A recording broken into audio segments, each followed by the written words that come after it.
spesial adzan untuk mengundang orang sholat itu disunahkan untuk sekuat-kuatnya suara, sejauh-jauhnya jangkauan, karena semua yang akan mendengar ini akan menjadi saksi nanti di akhirat.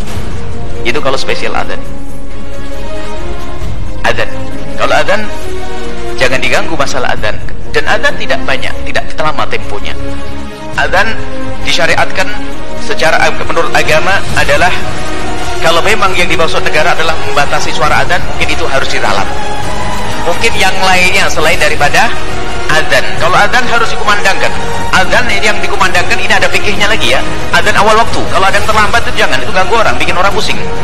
Oh, salat asar, adzan asar jam 5. Orang pada bingung, ini sudah maghrib atau masih asar?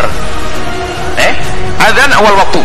Kumandangkan ya Allah, karena apa? Adzan itu akan ditunggu oleh orang, ada yang ingin melakukan sholat lalu mau pergi atau apa. Adzan awal waktu.